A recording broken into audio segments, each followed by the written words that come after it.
श्री सांब शिवाय नमः।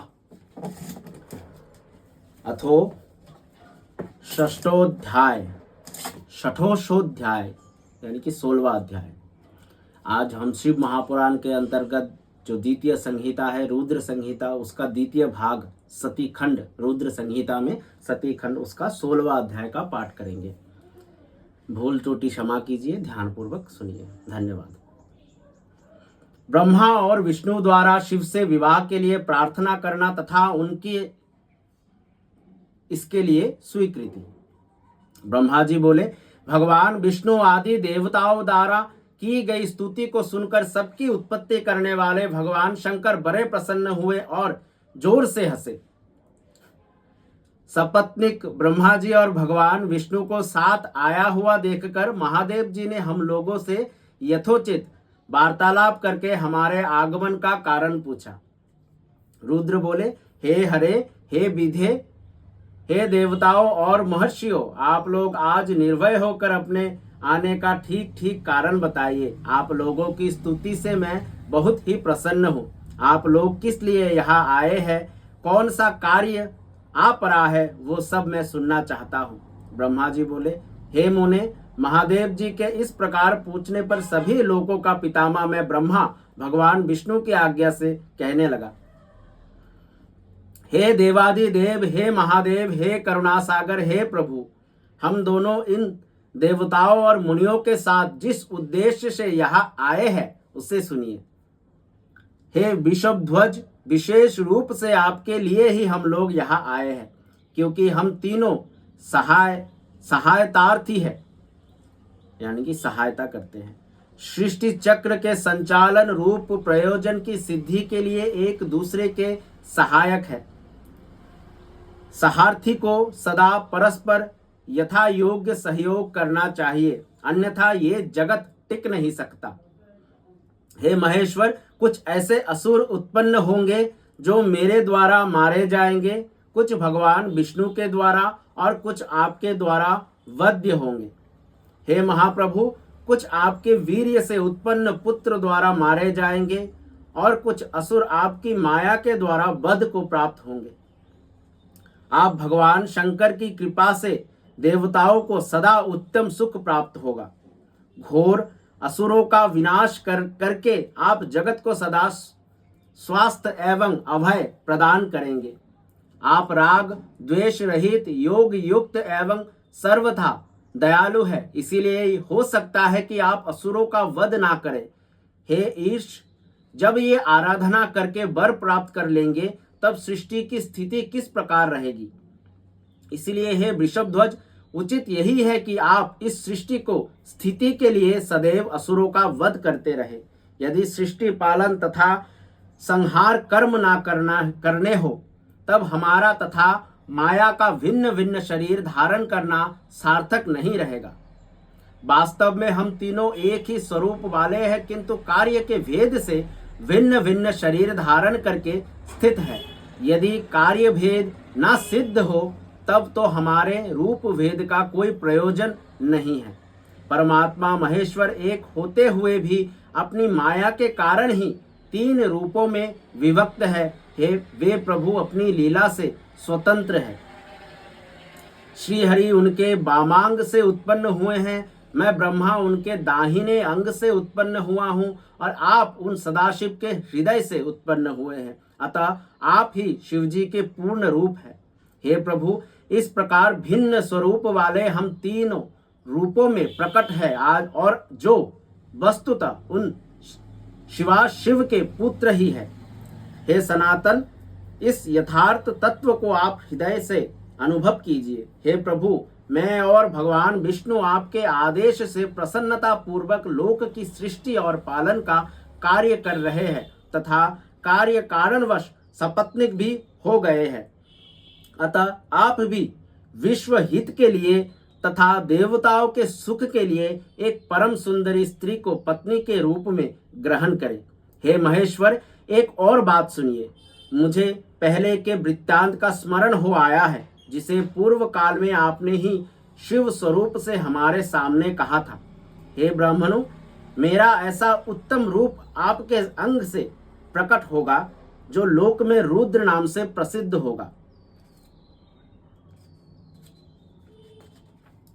आप ब्रह्मा सृष्टिकर्ता होंगे, श्रीहरि जगत का पालन करने वाले होंगे तथा मैं सगुण रुद्र रूप होकर संहार करने वाला होऊंगा। मैं एक स्त्री के साथ विवाह करके लोक का उत्तम कार्य करूंगा। हे स्वामीन, आप अपने द्वारा कहे गए वचन को याद करके अपनी प्रतिज्ञा को पूर्ण कीजिए।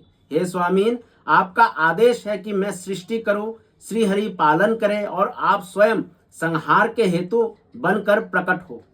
सो आप साक्षात शिव ही संहार कर्ता के रूप में प्रकट हुए हैं। आपके बिना हम दोनों अपना अपना कार्य करने में समर्थ नहीं है। अतः आप लोक हित के कार्य में तत्पर एक कामिनी को स्वीकार करें।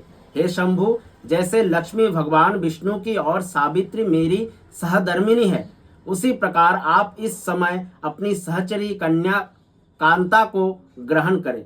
ब्रह्मा जी बोले, मेरी ये बात सुनकर मुस्कान युक्त मुखमंडल वाले वे लोकेश हर श्री हरि के सामने मुझसे कहने लगे। ईश्वर बोले, हे ब्रह्मणु, हे विष्णु, आप दोनों मुझे सदा ही अत्यंत प्रिय है। आप दोनों को देखकर मुझे बड़ा आनंद मिलता है।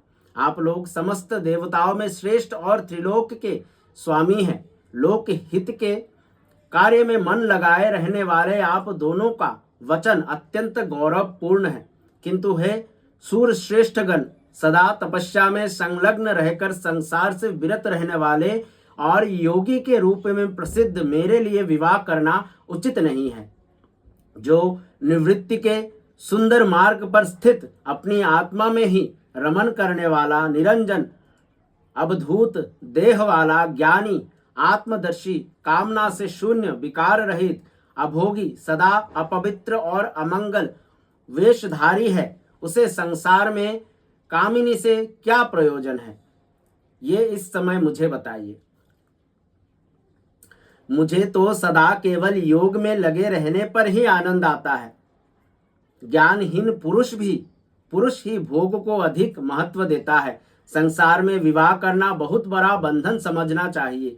इसलिए मैं सत्य सत्य कहता हूँ कि उसमें मेरी अभिरुचि नहीं है।